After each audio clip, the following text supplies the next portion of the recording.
Hi everyone, welcome to another episode on Work Permit South Africa podcast. My name is Aadil Wadee. This is my colleague Manfred Barnard. We're both senior immigration consultants here at Xpatweb.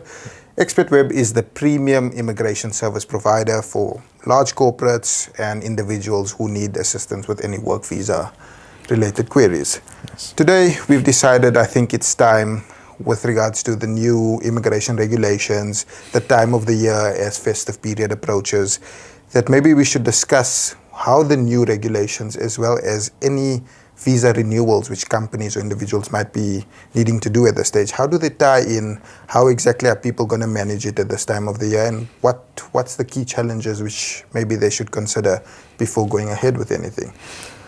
I think the first thing we can speak about, Manfred, today is what's on everyone's lips is points-based system. Exactly what the points-based system is, how does it affect businesses, how does it affect individuals, and just a little bit, I think, of a recap of what's changed. Yeah, so the main thing about the points-based system is it's there to streamline the process, not only for the adjudicator, but also for mobility professionals and prospective applicants. The system basically looks at an applicant's qualifications, their experience, proficiency in language, also their qualifications, among other things, and really gives a clear understanding of how the applicant will qualify, and also for professional mobility specialists to look at the prospects of success of an application. But that was always a very big point of contention, especially with the general work visa, which the points-based system aids, where you submit a waiver application to the department and there was always a certain level of uncertainty in the application, as it was at the full discretion without you really knowing what they're looking at. Correct. So that's the main premise of the points-based system.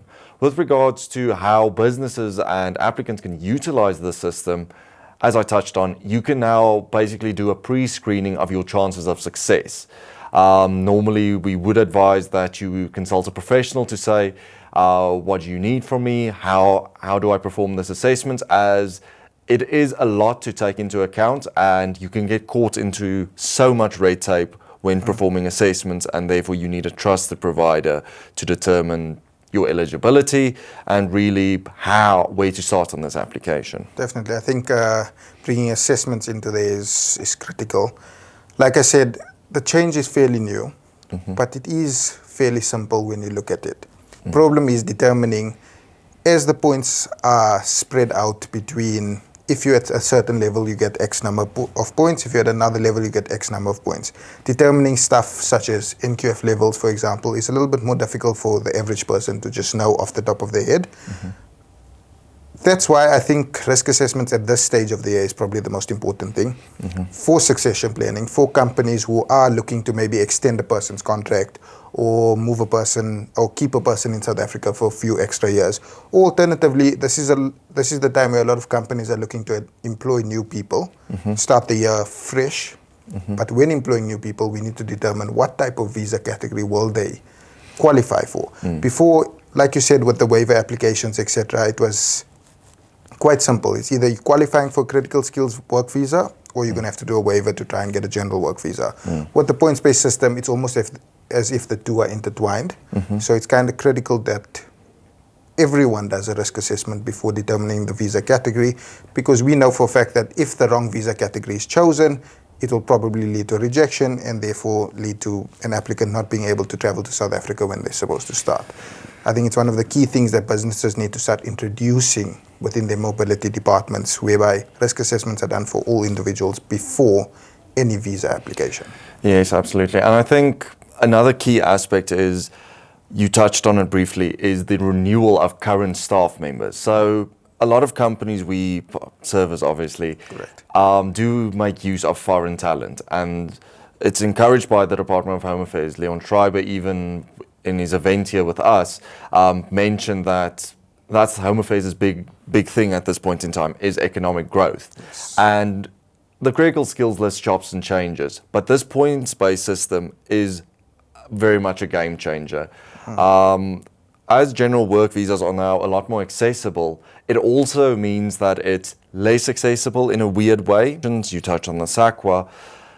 It is very likely that certain applicants who are here on general work visas might no longer qualify for that general work visa and lead to them either having to end their assignments, not being able to apply for this renewal, and the business needs to look at other opportunities such as an intra-company transfer work visa really.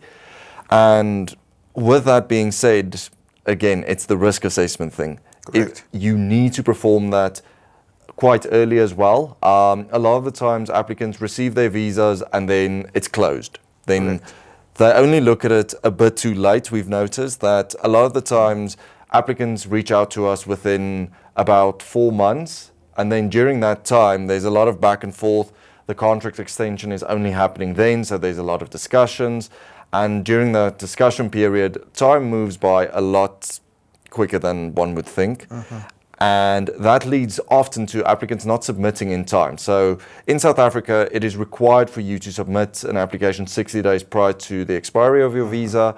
And obviously, each and every category has its own set of unique requirements. And with that, we've noticed that applicants submit either late or the documents that they submit are not correct. They are either using permanent contracts for fixed term employment, and it is something that you definitely need to look at. We have noticed though that this trusted employer scheme of the Department of Home Affairs has definitely helped applicants. So if you want to be a trusted employer, the time is very much now rather than later before you lose on key members of staff, as that also helps the application. The points-based system helps applicants with qualifying for this general work visa and could mean the difference between keeping a person with 15 years of experience in the industry versus having to send them back because they, for example, don't have the necessary qualifications. Definitely. I think trusted employer scheme is one of the key points at the stage for any corporate who's looking to keep foreign talent in or bring foreign talent in, because like you mentioned with regards to timeframes, 4 months might seem like a very long time, but if you just look at the simple fact of if you're not a trusted employer and you want to do a full application, you don't do the 12-month application, for example, you want to get the SAQA out. We know SAQA takes between 4 to 6 months for it to come out alone. So it leads to a little bit of a problem for most employers, because what it means then is added costs, because what would happen is we would apply for the 12 months. As soon as the SAQA comes out, we then have to apply again, which means added costs for the company. So trusted employer scheme with its added benefits is one of the best things that was introduced by the Department of Home Affairs. It's been a game changer for, I think it's 73 of the companies who are now part of the scheme. So it's been fantastic, and it's something everyone should consider, especially now as we come to this, where we're talking about succession planning, starting 2025 off the right way, making sure that all applicants who are coming up for expiry are addressed way in advance. They're not left to the last minute whereby people are scrambling, trying to find documents.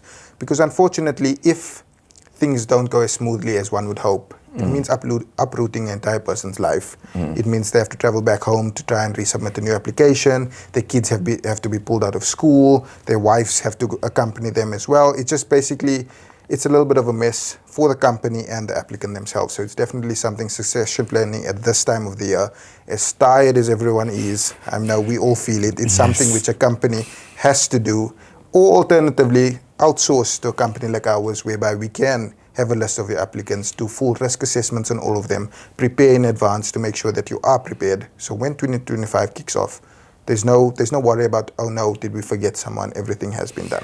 Yes, and another thing that outsourcing really helps with when you use a company like ours, for example, is we make use of mobility dashboards. So this is basically an entire platform for you to see your entire database of foreign employees,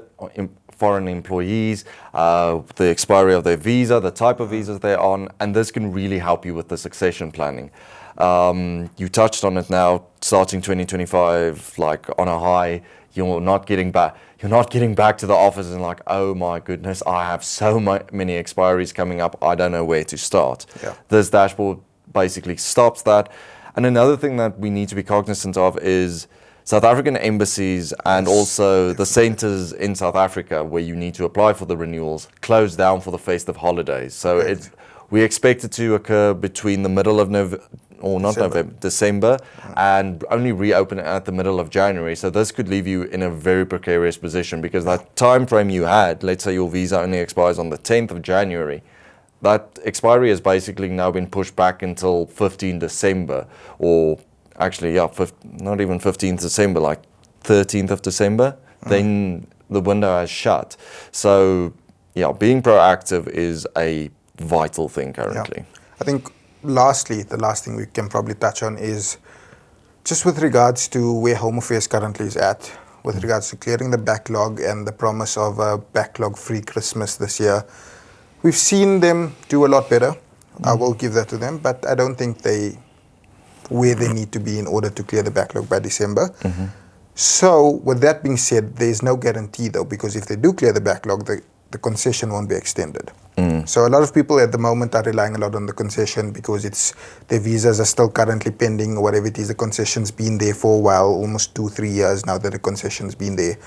It's just that succession planning is now even more vital, because if the Department of Home Affairs does pull this off, I can guarantee you it's not going to be the same. You're not going to have the leisure of saying there's a concession to cover and whatever it is. It means that visas are going to come out in the appropriate time frames, which means you have to get on it as soon as possible, or you will fall behind and it will lead to a massive problem. So obviously, like you said, with the VFS centers closing down for December, etc., a lot of people do need to start just looking at who their foreign nationals are who work within the company, and just making sure that the foreign national is prepared, not for them to take a 3-month vacation now and then try to re-enter South Africa if their visa is expiring in a few days, because unfortunately it seems as if the landscape is changing for the better, which is obviously what everyone would want, but it just means now's the time to make sure that compliance is at its highest. Yes, and with Home Affairs clearing this backlog, we've touched on it on previous podcasts, the quality isn't necessarily there. We do feel that Home Affairs is focusing on quantity over quality, which is understandable. The backlog is immense, as everybody knows, who's dealt with immigration as of recent.